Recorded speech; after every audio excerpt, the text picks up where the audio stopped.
నమస్కారం, నా పేరు శివ. అందరూ ఉన్నారు ఫ్రెండ్స్. వాళ్ళ వీడియోలో ఈఎస్ఐసి ఖాతాదారికి ఒక ఇంపార్టెంట్ విషయం అయితే నేను చెప్పబోతున్నమాట. ఒక విధంగా వాళ్ళకి ఇది గుడ్ న్యూస్. వీడియోలోకి వెళ్ళే ముందు ఇలాంటి విషయాలు మీరు మరింత తెలుసుకోవడం కింద సబ్స్క్రైబ్ బటన్ ఉంది, అంటే ట్యాప్ చేసి మన ఛానల్ సబ్స్క్రైబ్ చేసి పక్కన ఉన్న బెల్ బటన్ని యాక్టివేట్ చేయండి. అనేది కాకుండా లైక్ చేసి మన ఛానల్ని సపోర్ట్ చేయండి.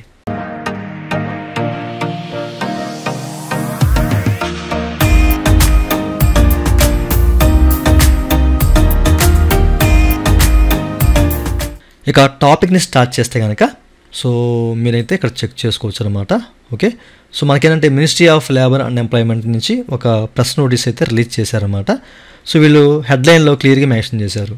ఈ యొక్క ఆయుష్మాన్ భారత్ అలాగే ప్రధానమంత్రి జన్ ఆరోగ్య యోజనతో ఈ యొక్క ఈఎస్ఐసి ఓకేనా ఎంప్లాయీ స్టేట్ ఇన్సూరెన్స్ కార్పొరేషన్ వాళ్ళు కలిసి పని చేయబోతున్నారు అని చెప్పేసి క్లియర్గా ఒక హెడ్లైన్ అయితే ఇక్కడ మెన్షన్ చేశారండి. సో దీనికి సంబంధించిన కంప్లీట్ డీటెయిల్స్ మీకు వీడియోలో చెప్తాను ఇక్కడ.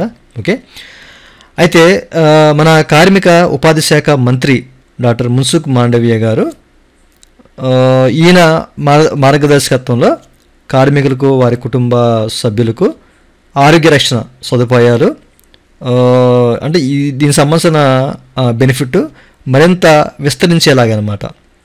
ఓకేనా, అందరికీ విస్తరించేలాగా ఈయనైతే కృషి చేస్తున్నారని చెప్పేసి మెన్షన్ చేశారు. అండ్ ఈ యొక్క ఆయుష్మాన్ భారత్ ప్రధానమంత్రి జన్ ఆరోగ్య యోజనతో అంటే ఈ యొక్క పథకాలతో ఉద్యోగుల ప్రభుత్వ బీమా సంస్థ అంటే ఈఎస్ఐసిను కలుపుతున్నారండి. ఓకేనా, ఏకీకరణ చేస్తానమాట. అంటే ఈ దిశగా చర్యలు చేపడుతున్నారు అని చెప్పేసి అయితే మనకి ఇక్కడ క్లియర్గా మెన్షన్ చేశారు. ఈ కార్యక్రమం ద్వారా 14.43 కోట్ల మంది యొక్క ఈఎస్ఐసి ఖాతాదారులు ఎవరైతే ఉన్నారో సో వాళ్ళందరికీ కూడా లబ్ధి చేకూరబోతుందని చెప్పేసి కూడా క్లియర్గా మెన్షన్ చేశారన్నమాట. అంటే దీనికి సంబంధించి అంటే ఇది అమలు చేయడానికి దీనికి సంబంధించిన మొత్తం ప్రక్రియ పురోగతి కార్మిక ఉపాధి శాఖ మంత్రి శ్రీమతి సుమిత ధార్వా గురువారం అంటే ఈ రోజున సమీక్షించారన్నమాట. త్వరలో మనకి ఏంటంటే ఈ యొక్క ఆయుష్మాన్ భారత్ ప్రధానమంత్రి జన్ ఆరోగ్య యోజనతో పాటు ఈఎస్ఐసి కూడా పనిచేస్తుంది. అయితే దీంట్లో అంటే ముఖ్యంగా అసలు మనకి గుడ్ న్యూస్ ఏంటంటే ప్రతి ఒక్క హాస్పిటల్లో అంటే ఇప్పుడు మనం ఈఎస్ఐసి హాస్పిటల్లోనే వైద్య సేవలు అనేది చేయించుకునే వాళ్ళం.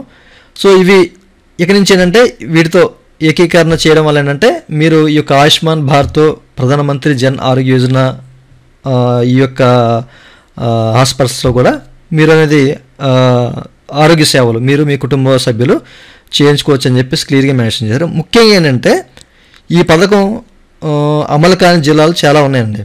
ఓకేనండి, సో ఆ జిల్లాల్లో కూడాను ఇక నుంచి విస్తరించడానికి అవకాశం ఉంది. అంటే చాలా అంటే మీ దగ్గరలో ఉన్న హాస్పిటల్స్ నుంచే ఇక మీరు వైద్యం పొందే అవకాశం ఉంటుందన్నమాట. ఓకే, ఈ విషయాన్ని మీరు గమనించాలన్నమాట.